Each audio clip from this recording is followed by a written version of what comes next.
Hello everyone. Once again, welcome back to our YouTube channel. I hope you all are doing great. And in this lecture, we will discuss about the functions of marketing. तो हम इसके अंदर functions of marketing को discuss करेंगे. Detailed explanation इसके अंदर आपको दी जाएगी. तो चलिए स्टार्ट करते हैं. सबसे पहले हम इसके फंक्शंस को स्टेप बाय स्टेप समझते हैं, क्या इसके फंक्शंस हैं और इसके अंदर क्या क्या इंक्लूड किया जाता है. चलिए इसको इंट्रोडक्शन से स्टार्ट करते हैं. Marketing is the life line of the modern business. आप जानते हैं कि मॉडर्न बिजनेस में मार्केटिंग करना बहुत ज़रूरी है. कोई भी बिज़नेस मार्केटिंग के बिना नहीं चल सकता. इवन अगर आप मान लीजिए आपने कहीं बिज़नेस किया और आप वहाँ अपना सेटअप लेकर बैठ गए, लेकिन अगर आप उसको एडवर्टीज़मेंट नहीं करवा रहे हैं, लोगों तक उसके बारे में बता नहीं रहे हैं कस्टमर्स को जिनको रिक्वायरमेंट है, तो उनको कैसे पता लगेगा कि आप जो है ये प्रोडक्ट प्रोवाइड कर रहे हैं, सेल कर रहे हैं. तो मार्केटिंग करना नेसेसरी है. Marketing is the life line of the modern business. It is not limited to selling products but include research. सिर्फ इसके अंदर प्रोडक्ट को सेल करना ही नहीं होता. मार्केटिंग में आप प्रोडक्ट्स के बारे में या मार्केट के बारे में रिसर्च करते हैं, प्लानिंग करते हैं, प्रोडक्ट को डेवलप करते हैं, डिस्ट्रीब्यूट करना, promotion, customer service, risk management, ये सारे मार्केटिंग के फंक्शन हैं. वन बाय वन हम इनको अंडरस्टैंड करेंगे डिटेल में आज. Without effective marketing functions business can not compete in today's global environment. Marketing के बिना, सिर्फ मार्केटिंग नहीं, इफेक्टिव मार्केटिंग के बिना आप जो है ग्लोबल इन्वायरमेंट में कम्पीट नहीं कर पाएंगे. It act as a bridge between the producer and the consumer by ensuring that goods reach the right people at the right time and the right condition. यहाँ पर प्रोड्यूसर और consumer के बीच में marketing जो एक ब्रिज का काम करता है, जिसके थ्रू हम इन दोनों के बीच, प्रोड्यूसर और कंज्यूमर के बीच के डिफरेंस को कम करते हैं वाया ब्रिज. एक मीडिएटर के थ्रू हम जो इसको कवर करते हैं डिस्टेंस को, और हम इंश्योर करते हैं कि गुड्स जो हैं लोगों तक, सही लोगों तक जिनको रिक्वायरमेंट है, राइट पीपल तक एट द राइट टाइम और राइट कंडीशन में प्रोडक्ट उन तक पहुँचे. तो जो भी हमने ऊपर फंक्शंस देखे हैं, इनको चलिए डिस्कस करते हैं one by one. First is marketing research and analysis. यहाँ पर सबसे पहले इंक्लूड किया जाता है मार्केट के बारे में रिसर्च करना और एनालिसिस करना. Marketing research is the first step in the marketing. जब भी आप कोई बिजनेस करना चाहते हैं, पहले आप मार्केट में जाएंगे, वहाँ रिसर्च करेंगे, उसके बारे में इंफॉर्मेशन लेंगे. It helps businesses understood customer need. आप ये देखिए कस्टमर की ज़रूरत क्या है, मार्केट में उस प्रोडक्ट की डिमांड कितनी है, कॉम्पिटिटर की क्या स्ट्रेटजी है, और फ्यूचर ट्रेंड क्या है, मतलब उस बिज़नेस को लेकर फ्यूचर में आप क्या सोचते हैं. तो ये सारा फ्यूचर ट्रेंड आप देखते हैं. इन सब चीज़ों को डीपली आप लोग रिसर्च करेंगे. फिर आता है कि मार्केट रिसर्च करने से एनालिसिस करने की ज़रूरत मतलब क्यों है, मतलब मोस्ट इम्पोर्टेंट क्यों है, क्योंकि इसके थ्रू क्या करेंगे आप, हेल्प इन डिसीजन मेकिंग. ये रिसर्च आपको डिसीजन लेने में हेल्प करेगी. By studying market data companies can decide whether to launch, modify और विड्रॉ योर प्रोडक्ट.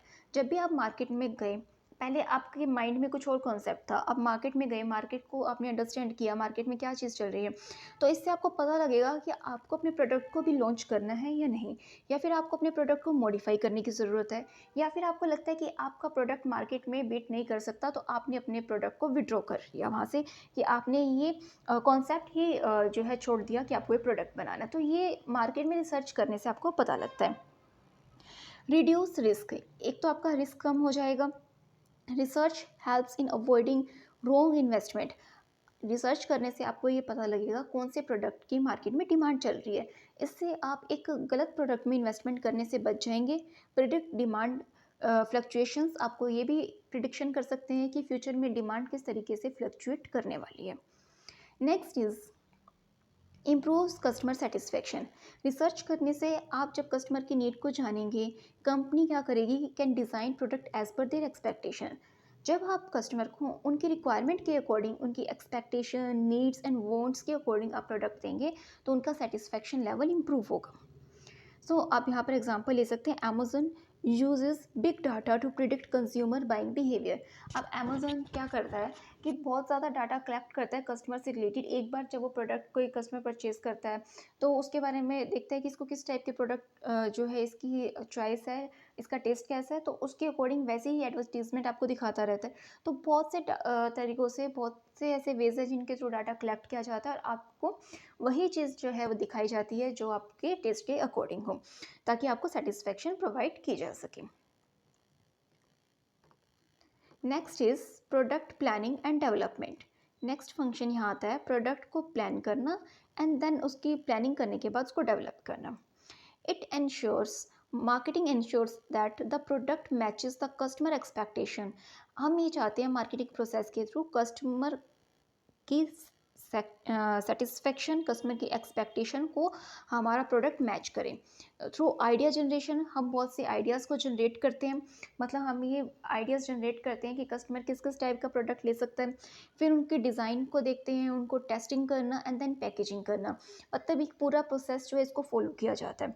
तो प्रोडक्ट के बारे में पहले बहुत सी प्लानिंग की जाती है, आइडिया जनरेट करते हैं, कुछ आइडियाज़ हमारे जो काम के नहीं होते आइडिया स्क्रीनिंग करते हैं, जो काम के नहीं है उनको छोड़ देंगे, जो आइडिया मार्केट में हमने देखा कि अच्छे चल रहे हैं तो उनके ऊपर वर्क करते हैं। फिर प्रोडक्ट का डिज़ाइन, उसकी टेस्टिंग, उसका पैकेजिंग, ये सब प्रोसेस फॉलो करते हुए प्रोडक्ट को बनाते हैं।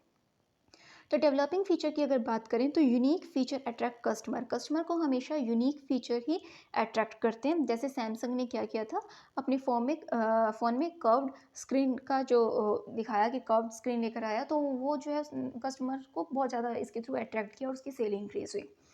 तो डेवलपमेंटल फीचर में आप ये ध्यान रखेंगे कि यूनिक प्रोडक्ट ही कस्टमर को अट्रैक्ट करता है।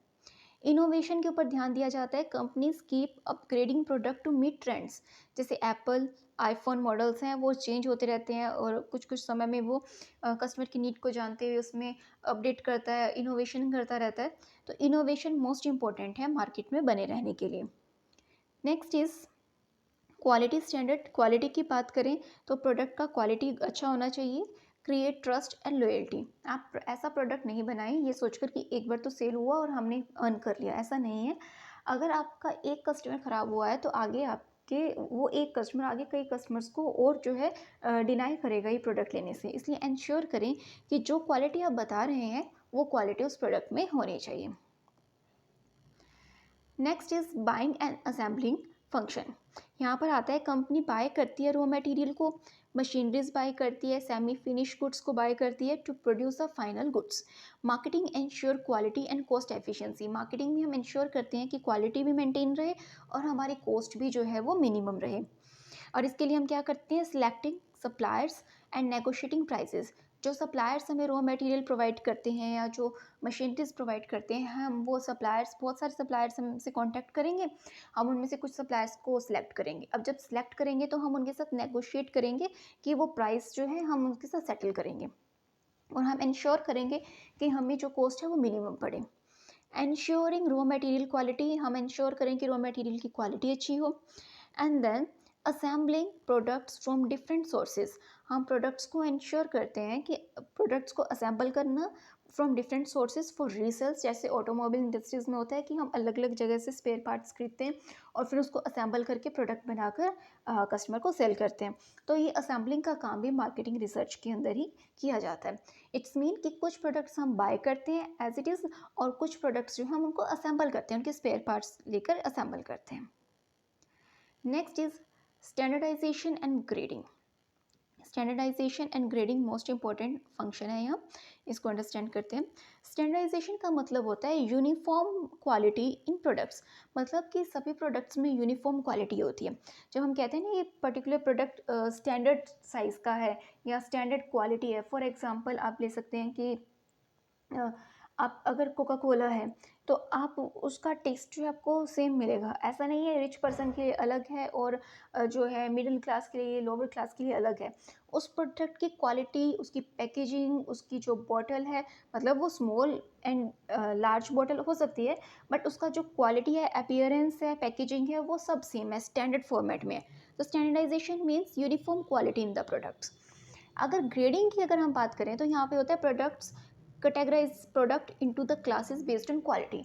अब क्वालिटी अगर अलग अलग है तो हम क्वालिटी के बेस पर उसको जो है कैटेगराइज करेंगे। जैसे एक quality product A B C इस तरीके से हम डिवाइड करते हैं।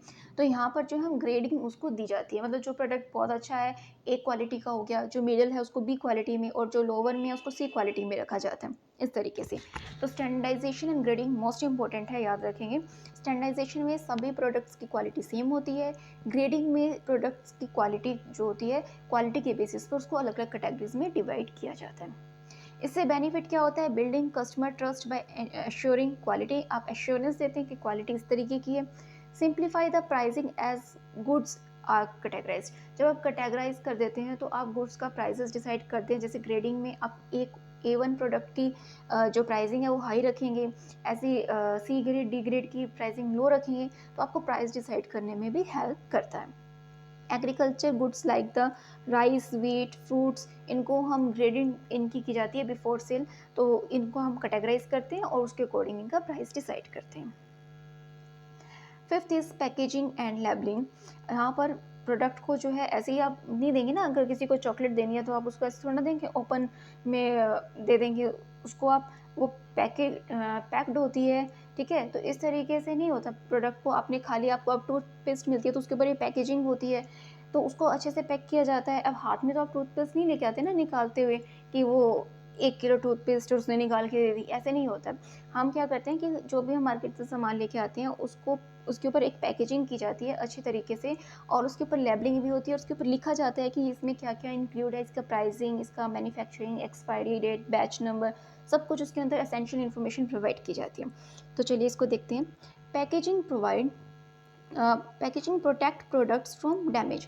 फर्स्ट फंक्शन होता है पैकेजिंग का प्रोडक्ट को मतलब डैमेज से बचाना, राइट। वाइल लेबलिंग प्रोवाइड की information like price, ingredients, expiry date, ये सब इंफॉर्मेशन प्रोवाइड करता है। अब मान लीजिए कि अगर चॉकलेट मान लीजिए ओपन में आने लग जाए, उसके ऊपर कोई रैपर ना हो और ऐसे ही अगर मिलती हो तो वो क्या, वो डिस्ट्रॉय हो जाएगी, ठीक है। तो वो तो ख़राब हो जाएगी, मेल्ट होगी, जैसे ही मेल्ट होगी वो ख़राब हो जाएगी।